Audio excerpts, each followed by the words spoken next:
Bakunzi ba Legend Update Pro, ikaze muri episode ya 5 y'inkuru twise impeta y'ikinyoma. Muri episode ya 4 twasize imitima yacu umushyitsi mu gihe inzego z'umutekano za Canada, Toronto Polisi zagutaga urugo rwa Eric. Hari mu rukerera, mwibuke umugore wa Eric ntiyari ahari, yari yarajyanye n'abana i Montreal.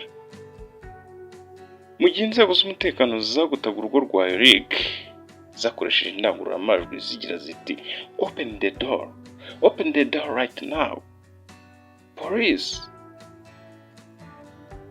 Eric yaramaze gukubita Mary urushyi ruremereye cyane, maze Mary ava amaraso menshi mu kanwa no mu mazuru.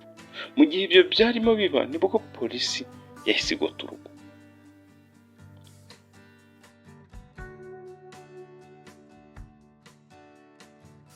Uyu munsi muri episode ya 5 tugiye kurebera hamwe uburyo mu rugo kwa Eric hatse umuriro, uburyo ubugome bwa Eric n'umugore we Sara byashyizwe hanze n'ikoranabuhanga, ndetse n'uburyo Mary yatabawe. Tubane muri episode ya 5 kugera ku musozo.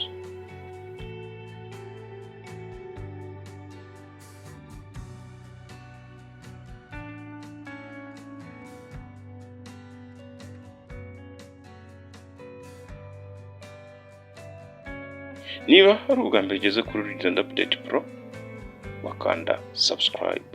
Ahangaha niho uzasanga inkuru zinyuranye zibanda ku rukundo, cyane cyane zigaruka ku gutenguha kugenda kugaragara mu rukundo.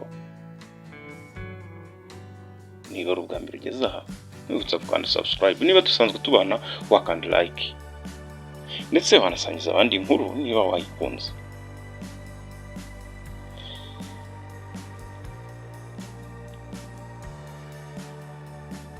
Ubwo polisi yasabaga Eric gufungura urugi, Eric ntiyigeze afungura urugi. Ubwoba bwaramutashye, atangira kwiruka ashaka aho yakihisha. Gusa muri icyo gihe polisi ya Canada nta mikino yari igifite. Nyuma y'iminota 2 basabye Eric gufungura urugi ntabikore, abapolisi 5 bafite intwaro biteguye kurasa bahise bamena urugi binjira mu gipangu kwa Eric. Ako kanya bakinjira mu gipangu humvikanye ijwi rirangurura bagira bati police, show your hands, get on the ground right now. Iyi ni police, shyira amaboko yawe hejuru.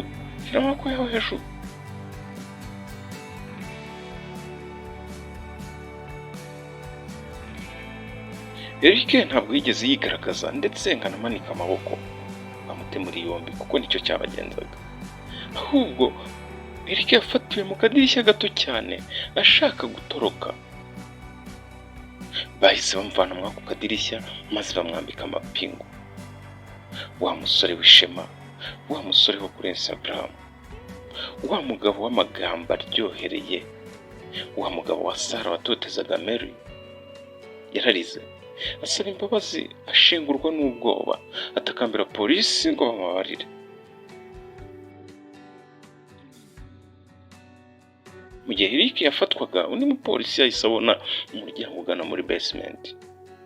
Uwo mupolisi yari David. Mwibuke yari David wa wundi wafatanyije na Patrick. Umwe Patrick yahaye ubutumwa bw'ibyari bibi kuba kuri Muri. Mwibuke uyu David yari afite n'inkomoko mu Rwanda, ariko akaba umupolisi mu gihugu cya Canada.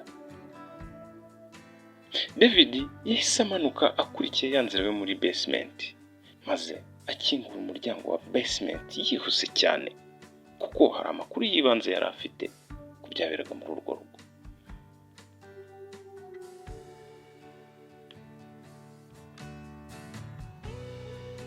David akigera muri basement, amaso ye yaguye ku kintu cyamushenguye umutima.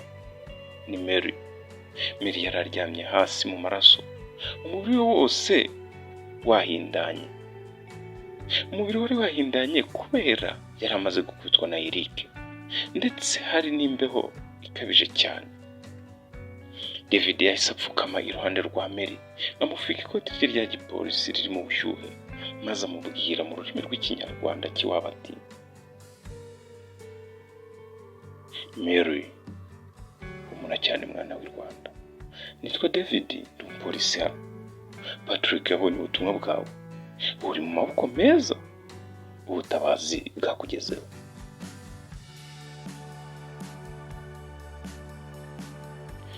Bakunzi ba Legend Update Pro, Muri acyumva umupolisi ndetse akanamubwira mu rurimi rw'ikinyarwanda. Ntiyabyizeye na busa. Yagize ngo ari mu nzozi, yagize ngo hari kurota, yagize ngo yagambaniwe. Gusa yarebye uwo musore w'umunyarwanda uri mu mpuzankano ya polisi ya Canada. Kwihangana biramunanira, asuka amarira. Gusa yari amarira y'ibyishimo kuko n'ubundi yumvaga byose ari ugupfa aho kuzapfira kwa Eric, yahavanwa akazapfira hano. Muri ako kanya Muri ntiyaragishobora guhagarara. Bahise bahamagara ikipe y'ubuvuzi, bamusohora muri ya basement maze bamujyana aho yagombaga kwitabwaho. Igihe Muri yasohorwaga ageze hanze yahabonye urubura, ariko noneho urubura ntabwo rwari ukonje nka kera, rwari urubura rw'ubwigenge.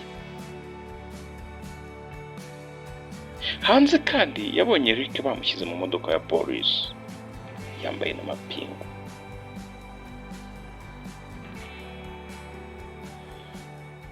Muri yajyanywe mu bitaro biri Toronto byitwa St. Michael Hospital. Abaganga bahise bamwitaho, bamuhaye ibiryo, bamuha imiti, bamwitaho, bamuha iby'ibanze byose nkenerwa, ndetse aranavurwa. Mwibuke Eric yari amaze kumukubita.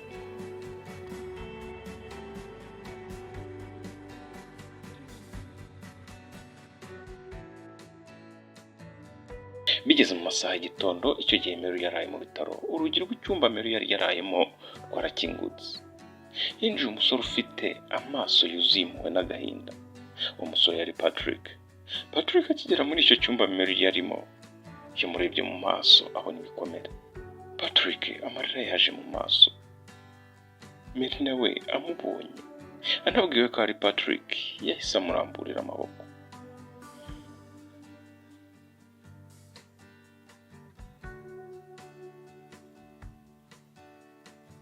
Muri yamuramburiye amaboko agira ati, Patrick, Imana iguhe umugisha, uri umugabo Imana yakoresheje ngo unkure mu mva.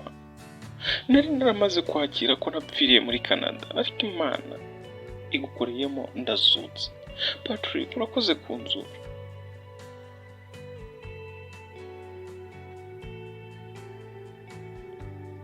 Patrick yafashe Muri mu biganza maze mu ijwi ririmo ihumure agira ati, Muri, humura cyane, ubu uri mu maboko meza.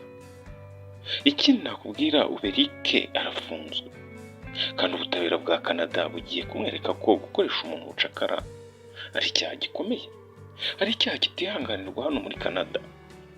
Ni ukwambura umuntu ubumuntu. Mu gihe Muri ari mu bitaro ari kumwe na Patrick, Sarah wa mugore wa Eric yahise agera i Toronto aturutse Montreal ari kumwe n'abana.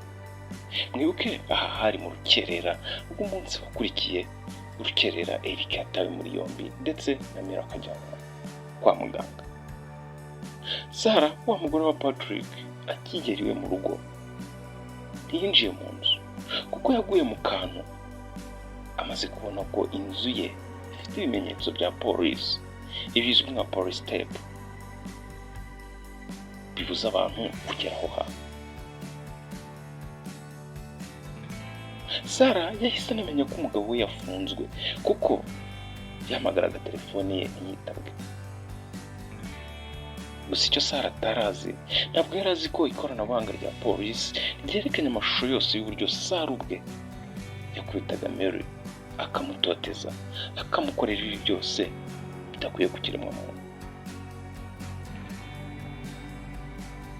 Iki gihe dosiye yari yamaze guhinduka.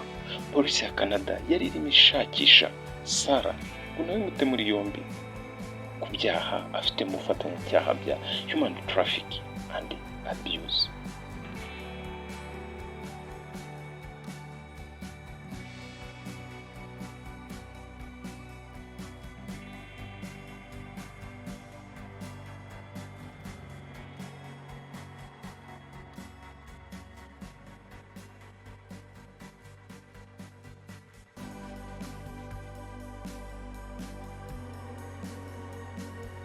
ariko se Sara ntiyaba agiye guhita atoroka akajyana n'abana be bagatorokera muri Amerika kugira ngo adatabwa muri yombi na polisi? Ese Eric we ntashobora gufungwa ariko akazifashisha abanyamategeko bakomeye? Mary ntabona ubutabera bukwiye. Ese umuryango wa Muri uri i Kigali wo uzamenya aya makuru?